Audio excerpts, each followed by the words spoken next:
Malappuram DCC general secretary advocate Beena Joseph ഇപ്പോൾ ചേരുകയാണ്. നിലമ്പൂരിൽ ഇപ്പോൾ ഉപതെരഞ്ഞെടുപ്പാണ്.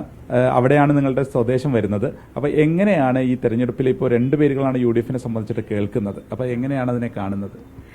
നിലമ്പൂരിനെ സംബന്ധിച്ചിടത്തോളം UDFന്റെ മണ്ണാണ്. നമ്മൾ കോൺഗ്രസിനെ സംബന്ധിച്ചിടത്തോളം വളരെയധികം കാര്യങ്ങൾ ചെയ്തിട്ടുള്ള ഒരു ഞാൻ ജനിച്ചു വളർന്ന എൻ്റെ സ്കൂളും എൻ്റെ കോളേജും ഒക്കെ ഞാൻ അവിടെ തന്നെയാണ്. മണമുളിക്കാരി തന്നെയാണ്. എൻ്റെ മമ്മി അവിടുത്തെ ടീച്ചറായിരുന്നു. അപ്പം നമ്മളെ സംബന്ധിച്ചിടത്തോളം നമ്മുടെ നാടാണ്. നമ്മുടെ നാട് കൂടുതൽ അഭിവൃദ്ധിയിലേക്ക് വരണമെങ്കിൽ തീർച്ചയായിട്ടും ഞാൻ ഈ രാഹുൽ ഗാന്ധിക്ക് അദ്ദേഹം മത്സരിച്ച സമയത്ത് ഫസ്റ്റ് കൊടുത്ത രണ്ട് പെറ്റീഷൻ എന്ന് പറയുന്നത് ഒന്ന് മലയോര ഹൈവേയും ഒന്ന് നഞ്ചൻകോട് റെയിൽവേ പാത വരുന്നതിനെ സംബന്ധിച്ച രണ്ട് പരാതികളാണ് കൊടുത്തത്. ആ ഫോട്ടോയാണ് ഇവിടെ ഉള്ളത്, ഞാൻ എൻ്റെ ഓഫീസിൽ വെച്ചിട്ടുള്ളത്. അപ്പം തീർച്ചയായിട്ടും എൻ്റെ മണ്ണ് നമ്മുടെ മനസ്സെന്ന് പറഞ്ഞാൽ തീർച്ചയായിട്ടും നമ്മുടെ ജനതയോടൊപ്പം അവിടെ കൂടുതൽ വികസനം വരണം. കാരണം ടൂറിസത്തിനാണെങ്കിലും ഇപ്പം നമ്മളെ മലയോര പ്രദേശത്ത് എത്രത്തോളം ബുദ്ധിമുട്ട് അനുഭവിക്കുന്നുണ്ട്. അതിന് നമ്മുടെ വനനിയമങ്ങൾ മാറ്റിയെഴുതുന്നത് ഉൾപ്പെടെയുള്ള കാര്യങ്ങൾ വരണമെന്നുണ്ടെങ്കിൽ അവിടെ ചെയ്യേണ്ട കാര്യം അവിടെ എന്നല്ല. വനനിയമം തീർച്ചയായിട്ടും മലയോര എല്ലാ പ്രദേശങ്ങളും, മലയോര മാത്രമല്ല ഇപ്പോൾ ടൗണിലേക്കും വരുന്നുണ്ട് വന്യമൃഗങ്ങൾ. അപ്പം അത്തരം കാര്യങ്ങൾക്ക് അതേപോലെ ടൂറിസം ആയിക്കോട്ടെ, വൈദ്യുതി നിലയങ്ങളായിക്കോട്ടെ തുടങ്ങിയ ഒരുപാട് കാര്യങ്ങൾ, അതേപോലെ നമ്മുടെ നിലമ്പൂരിന്റെ ബൈപ്പാസ് ഉൾപ്പെടെയുള്ള ഒരുപാട് വികസന പ്രവർത്തനങ്ങൾ തീർച്ചയായിട്ടും വരണമെങ്കിൽ അവിടെ UDF വന്നേ മതിയാവുള്ളൂ. UDF വരുമ്പോൾ തന്നെ ഇപ്പോൾ തെരഞ്ഞെടുപ്പ് സ്ഥാനാർത്ഥി നിർണയ ചർച്ചകളിൽ രണ്ട് പേരുകളാണ് ഉയർന്നു കേൾക്കുന്നത്. അപ്പോൾ സ്ത്രീകളെ അവിടെ കൂടുതലായിട്ട് അവിടെ പങ്കെടുപ്പിക്കണം, അങ്ങനത്തെ ഒരു ആവശ്യം ഉണ്ടോ? അല്ലെങ്കിൽ അവരെ കുറച്ചുകൂടി പരിഗണിക്കണം എന്നൊരു ആവശ്യം ഉണ്ടോ? സ്ത്രീകളെന്ന് പറഞ്ഞാൽ അവിടെ മാത്രമല്ല, സ്ത്രീകളെ എവിടെയും പരിഗണിക്കണം, നമ്മൾ എല്ലായിടത്തും വേണം എന്നുള്ളതാണ്.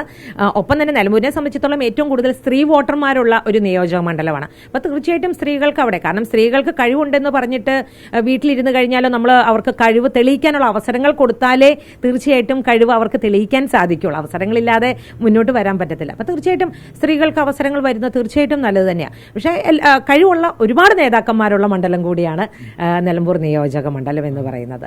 സ്ഥാനാർത്ഥി നിർണയ ചർച്ചകളിൽ സ്ത്രീകളെ കൂടി പരിഗണിക്കണം എന്നുള്ളതാണ് തീർച്ചയായിട്ടും. അപ്പം നമുക്കൊക്കെ ആണെങ്കിൽ നമുക്കൊരു സന്തോഷമുള്ളത്, ഞാനൊക്കെ നമ്മൾ കുഞ്ഞിലേ മുതലേ, അത് എൻ്റെ ചാച്ചൻ്റെ പെങ്ങളാണ് കേരളത്തിലെ ആദ്യത്തെ സേവാദളിന്റെ ക്യാപ്റ്റൻ ആയിരുന്നു. ഇന്ദിരാഗാന്ധി പ്രധാനമന്ത്രി ആകുന്നതിന് മുമ്പ് ACC പ്രസിഡന്റ് ആയിരുന്ന സമയത്ത് മാലയിട്ട് സ്വീകരിച്ച് ഒരു ബൈസിക്കിളൊക്കെ ഒഫീഷ്യലായിട്ട് വാഹനം കിട്ടിയതാ. അപ്പം ഞാൻ കോളേജിൽ പഠിക്കുന്ന കാലത്ത് യൂണിവേഴ്സിറ്റി യൂണിയൻ കൗൺസിലർ, മഞ്ചേരി കൗൺസിലറുമാണ് അല്ലേ? ഇതുവരെയും ഇല്ല, ദൈവം സഹായിച്ച് ഇതുവരെ നമുക്ക് തോക്കേണ്ടി വന്നിട്ടില്ല. മാത്രമല്ല എനിക്ക് ഫാസിസത്തിനെതിരെ നമുക്കൊരു നേട്ടം കൂടി കൈവരിക്കാൻ സാധിച്ചു. BJPയുടെ ആകെ ഉണ്ടായിരുന്ന ഒരു മണ്ഡലം, അതായത് UDF 3ാം സ്ഥാനത്തായിട്ട് നമുക്ക് ബഹുഭൂരിപക്ഷത്തോട്, വളരെ വലിയ ഭൂരിപക്ഷത്തോടു കൂടി 200-നടുത്തുള്ള വോട്ടിന്റെ ഭൂരിപക്ഷത്തോട് കൂടിയിട്ട് നമുക്കത് നേടിയെടുക്കാൻ എനിക്ക് സാധിച്ചു എന്ന്. മാത്രമല്ല അതിന്റെ ഒരു വലിയ ഘടകം എന്ന് പറയുന്നത് മതേതരത്വത്തെ ശരിക്കും ഹനിക്കുന്ന തരത്തിൽ, ശരിക്കും മലപ്പുറത്തെ ഏറ്റവും രസകരമല്ലാത്ത രീതിയിൽ അല്ലെങ്കിൽ ഒരു തീവ്രവാദികളുടെ നാടായിട്ട് ചിത്രീകരിക്കുന്ന ആളുകളുടെ ഇടയിൽ നമ്മൾക്കത് ഉയർന്നു നിൽക്കാൻ സാധിക്കുന്നു. കാരണം എൻ്റെ മലപ്പുറം എന്ന് പറയുന്നത് നമ്മുടെ ഒരു ശ്വാസമാണ്. ശരിക്കും അത്രയും സന്തോഷകരമായി ജീവിക്കാൻ പറ്റുന്ന ഒരു സ്ഥലമാണ്.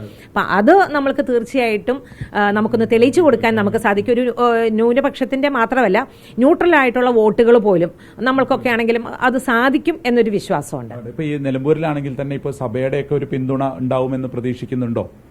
നിലമ്പൂര് സഭ എന്നും നമ്മളെപ്പോഴും തീർച്ചയായിട്ടും UDFന് ഒപ്പം.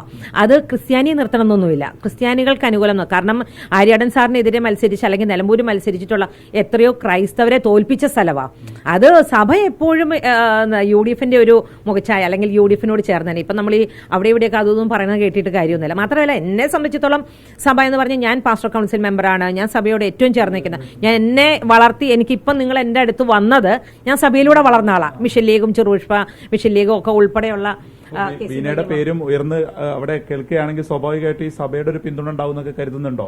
തീർച്ചയായിട്ടും. കാരണം ഞാൻ സഭയുടെ ഒരു മെമ്പറല്ലേ. അത് സഭ അങ്ങനെ എനിക്ക് തോന്നുന്നു കഴിവനുസരിച്ച് മാത്രമാണ്. അല്ല സഭ ഒരു കാരണവശാലും രാഷ്ട്രീയത്തിനകത്ത് കാര്യമായിട്ട് ഇടപെടുമെന്ന് എനിക്കും തോന്നുന്നില്ല. പക്ഷെ 100% സഭയുടെ ഒരു വിശ്വാസിയാണ്. സഭ എന്നെ സപ്പോർട്ട് ചെയ്യും. പിന്നെ അവിടെ ഈ സ്ത്രീകൾ കൂടുതൽ വോട്ടർമാരാണെന്ന് പറഞ്ഞല്ലോ. അപ്പോൾ സ്വാഭാവികമായിട്ടും അവരുടെ ഒരു വോട്ട് നേടാൻ കൂടി സാധിക്കുമോ?